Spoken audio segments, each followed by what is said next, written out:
जय श्री राधे राधे राधे। श्रीमद् भागवत कथा की यानी महापुराण भाषा सुख सागर दूसरी स्कंद का दूसरी अध्याय में योग युक्ति द्वारा श्री विष्णु भगवान के स्वरूप का दर्शन करने की साधना और वर्णन। श्री सुखदेव जी बोले,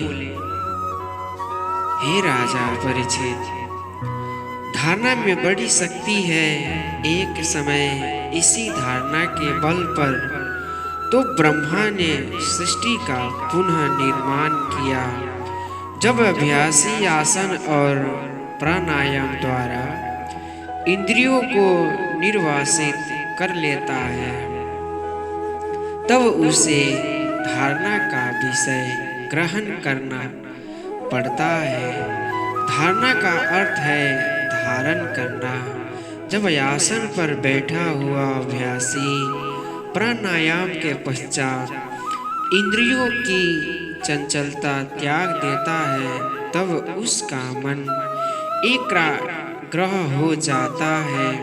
तब मैंने जो ऊपर विराट भगवान का रूप बतलाया है, वह उसमें अपने मन को लगावे। आंख बंद करते ही भगवान की झलक उसे दिखलाई पड़ती है। कुछ नहीं तो प्रकाश अवश्य आता है। तब अभ्यासी को चाहिए कि वह उसी प्रकार को अपनी अंतर्दृष्टि से देखे। जब वह उसे देखने लगेगा, अर्थात उसमें अपना मन लगा देगा, तब उसे नाना प्रकार के दृश्य दिखलाई पड़ेंगे। तब जैसा कि ऊपर विराट दर्शन कहा गया है, उसके अनुरूप ही भगवान के अनंत रूप को देखने की इच्छा करनी चाहिए। स्मरण रहे कि उस विराट रूप के अतिरिक्त मन और कहीं न जावे। यदि मन जाना चाहे तो उसे विचारों एवं बुद्धि द्वारा रोककर भगवान के उसी प्रकार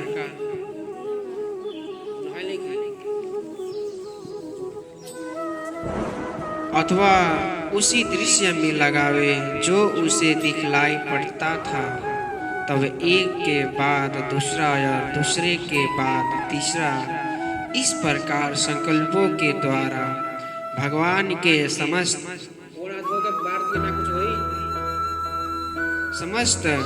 अवयवों को देखने की चेष्टा करे।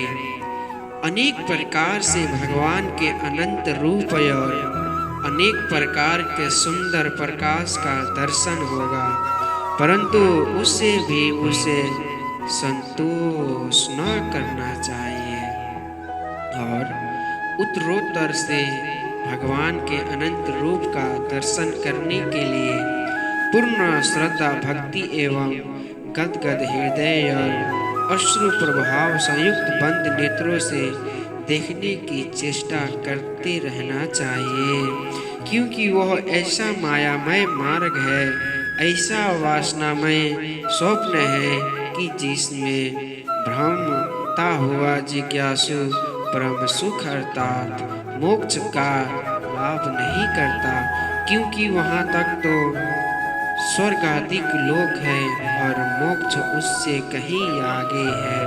तब इन दृश्यों में वास्तविक सुख नहीं है। ऐसा जानकर साधक उत्तरोत्तर आगे बढ़ने की चेष्टा करता रहे। संभव है कि इस साधन काल में उसके आगे कुछ कठिनाइयां आवे, परंतु उससे कठिनाइयों से भय न करना चाहिए, क्योंकि भगवान का भक्त भूखों नहीं मर सकता कि अन्याय और नास्तिक सब प्रकार सुख भोगे। भगवान का भक्त दाने दाने के लिए भीख मांगे, फिर मोक्ष मार्ग के अभ्यासी को तो धन की चिंता ही ना करनी चाहिए। उसे तो चाहिए कि जितने भोग्य पदार्थ से निर्वाह हो सके उतने से ही शरीर का निर्वाह करे और जिस भोग्य पदार्थ को प्राप्त करने में कठिनाई दिख पड़े उसमें यत्न न करे। पृथ्वी के होने पर शैया का क्या प्रयोजन है? भुजाओं के होने पर तकिया का क्या प्रयोजन है? भोजन के बहुत से पात्र न हुए तो क्या हुआ? भगवान ने हाथ तो दिया ही है ना। दिशाओं तथा वल्कलों के होते हुए वस्त्रों की क्या आवश्यकता है? क्या मार्ग में वस्त्रों के टुकड़े नहीं मिलेंगे? अन्न के अभाव में फलादिक से दूसरे लोगों के पोषण करने वाले क्या वृक्ष नहीं है? क्या रहने के लिए पर्वत की कंदराएं ढक गई है? और क्या विष्णु जी अपने शरणागतों की रक्षा नहीं करते हैं क्या? जिनके रहते और उक्त सब साधनों के प्राप्त रहते पर भी विद्वान लोग धन के दुर्मद से अंध पुरुषों की सेवा करते हैं, ऐसा अपने मन में समझकर जिज्ञासु को भगवान पर भरोसा करते हुए अभ्यास में दृढ़ रहना चाहिए। ऐसा न करके सांसारिक विषयों के लिए दीन बना रहने वाला अपने कर्मों से च्युत होकर अनेकों दुख भोगता है।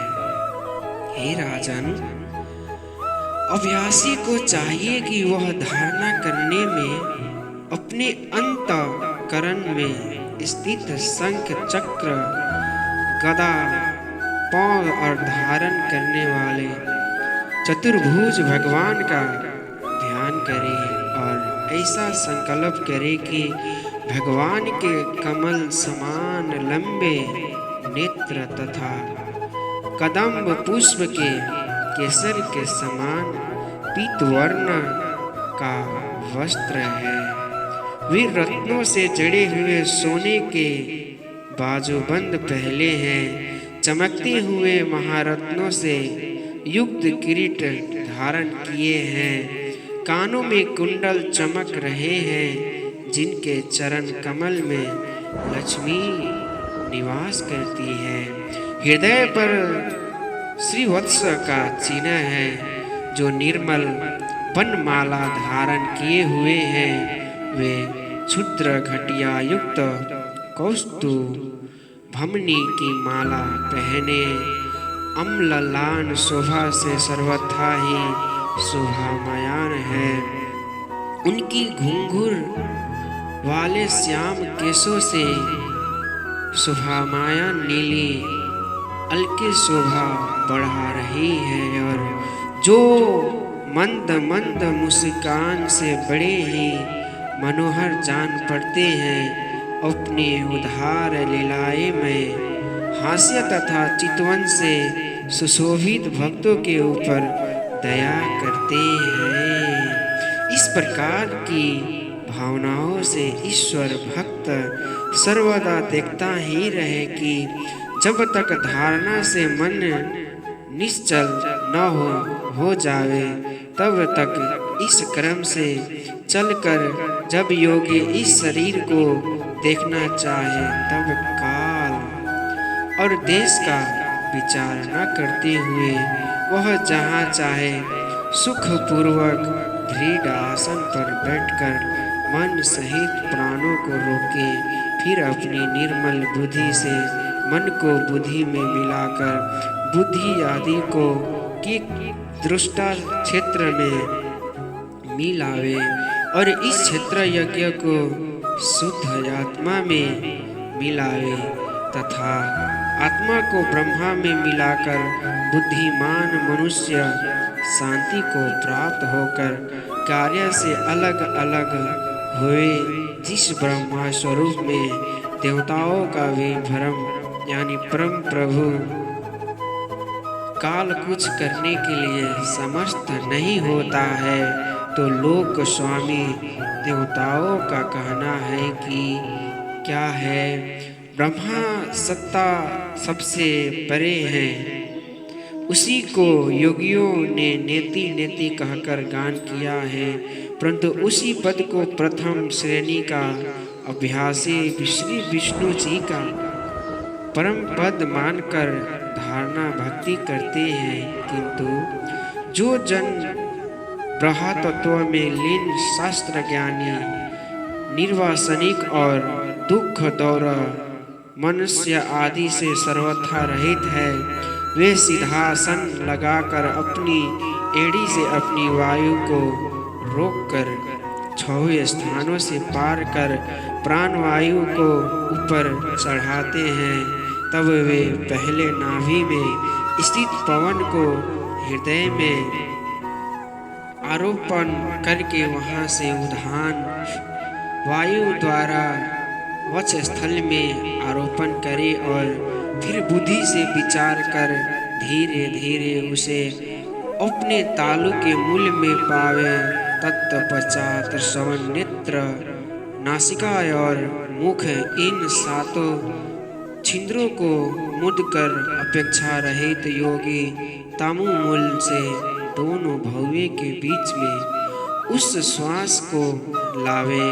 फिर वहां कुछ देर ठहर कर मस्तक ब्रह्मानंद को फोड़कर पर ब्रह्मा में प्राप्त हो शरीर तथा इंद्रियों का त्याग करे। यही संदेह मुक्ति कहा जाती है। अब क्रम मुक्ति क्या है, इसे सुनो हे राजन। यदि ब्रह्मा के स्थान को जाना चाहे अथवा अनिमादिक 8 ऐश्वर्य वाले सिद्धों के लोक को जाना चाहते, गुणों के समुदाय रूप ब्रह्मांड में सब कहीं मन तथा इंद्रियों सहित जावे। जिन योगी को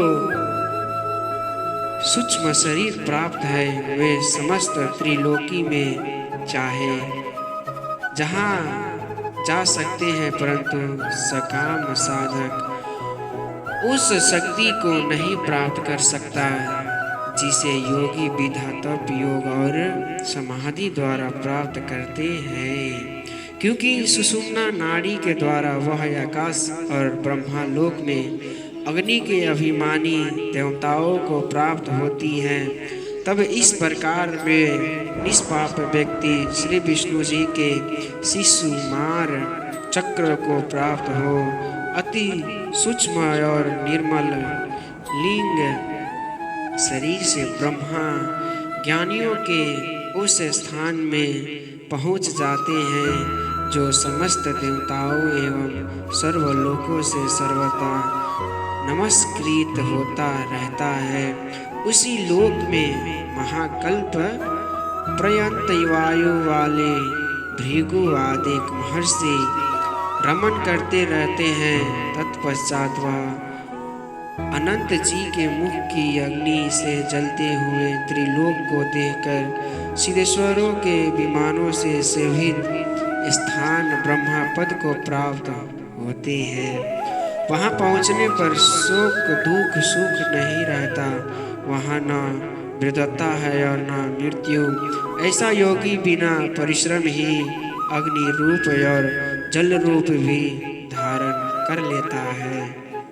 वह प्राण इंद्रियों से गंध को रसना से, रस को दृष्टि से और रूप को त्वचा से, वायु को और स्रोत इंद्रिय से शब्द स्वरूप को प्राप्त होकर फिर उन कर्मों इंद्रियों के द्वारा उन कर्मों को प्राप्त होता है जिसकी वह इच्छा करता है।